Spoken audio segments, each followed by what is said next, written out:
I hope all of you be safe and well.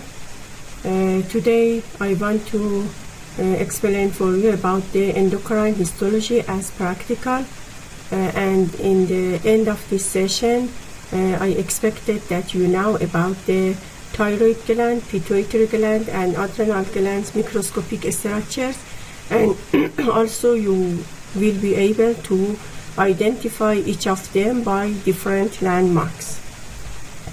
One of the glands of endocrine system is thyroid gland that microscopically includes some spherical structures that named thyroid follicles.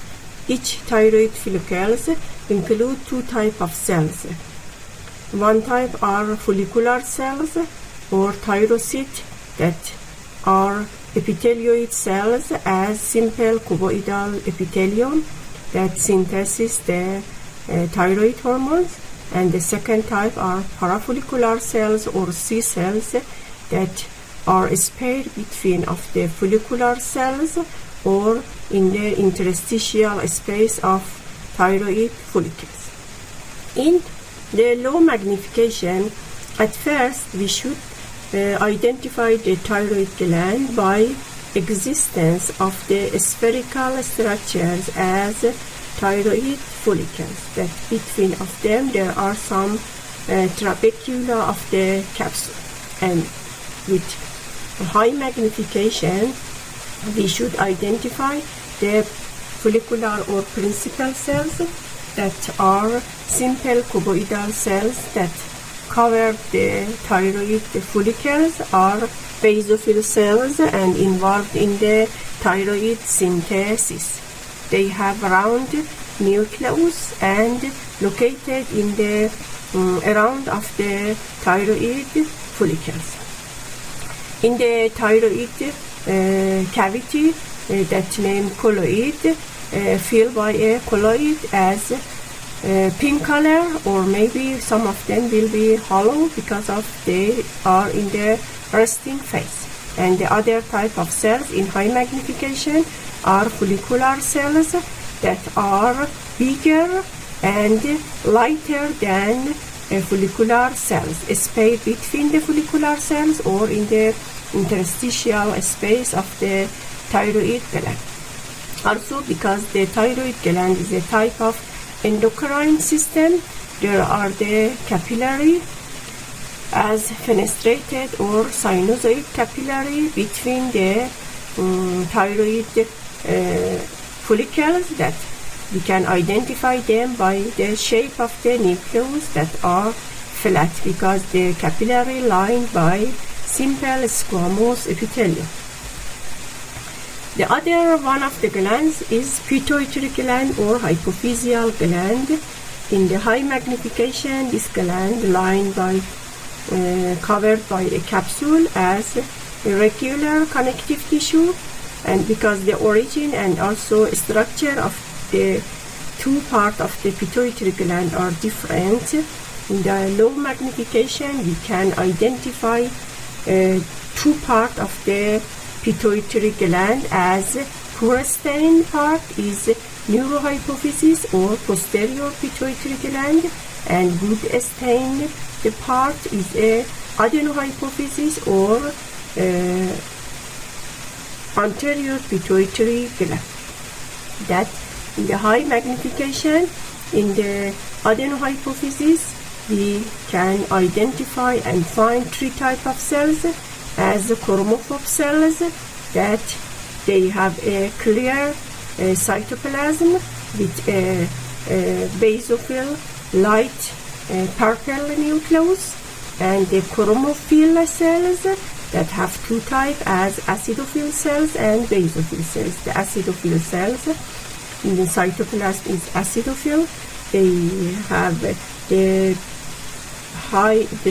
light red or pink color cytoplasm with the basophil nucleus, and the basophil cells that have a basophil nucleus and also the grayish cytoplasm. Between of them again we can find a flat or a squamous shaped nucleus that line the capillary and sinusoid cells. These cells are in the anterior pituitary part or adenohypophysis, but the posterior pituitary gland or neurohypophysis include the unmyelinated axons and also the glial cells as pituitary cells that we can find the nucleus of these cells and other glial cells in the different part of the neurohypophysis and also the unmyelinated axon, because mostly include the axon process.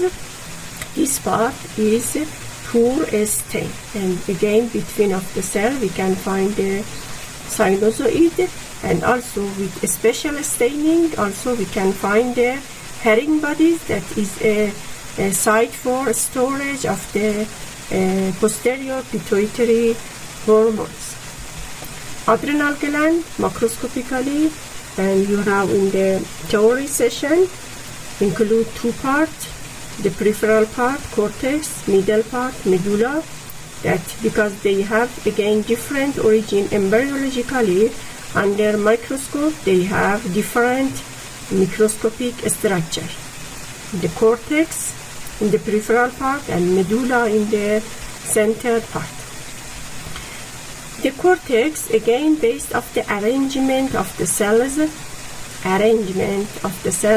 divided in three layers, three zones: zona glomerulosa, fasciculata, and reticulata.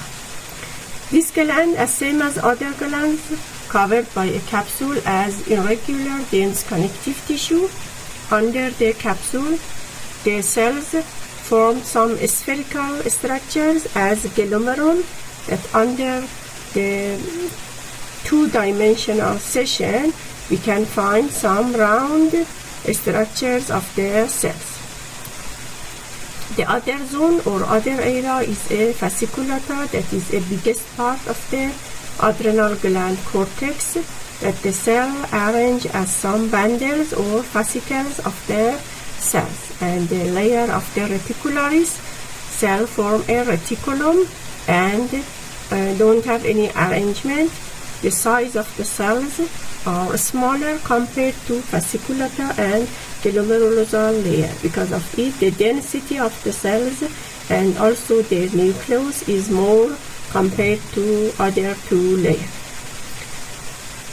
As well as the capillary, as fenestrated capillary or a sinusoid are between of the cluster of the cells in the glomerulosal layer or the reticular layer, and also the fascicular cells in the fascicularis layer. Here again we can see the cortical part or cortex of the adrenal gland capsule. Zona glomerulosa include the spherical structures, that in the two-dimensional we can see the round structures of the cells. Fasciculata cell form a fascicles of the cells, and in the reticularis they form a reticulum. And the medulla include two types of cells that store the epinephrine and norepinephrine as catecholamines. These cells are postganglionic neurons that act as a secretory cells, and they produce the adrenaline and noradrenaline and store them as cytoplasmic granules in their cytoplasm. That they include the basophil cytoplasm and round nucleus, and also between of them we can find the sinusoid capillary between of the cluster of the cells in the adrenal medulla. Briefly, in the practical part, you should identify the thyroid, adrenal, and pituitary gland from together, and after that you should identify microscopic structure of each of them. Just for the adrenal and pituitary, because they include two different parts that have different stain. Notice the two discs that in the pituitary gland, these two parts that include different stain, are side to side or up and down part, but in the adrenal gland, one part located in the central part and other one located in the peripheral part, that you can identify these two glands from together.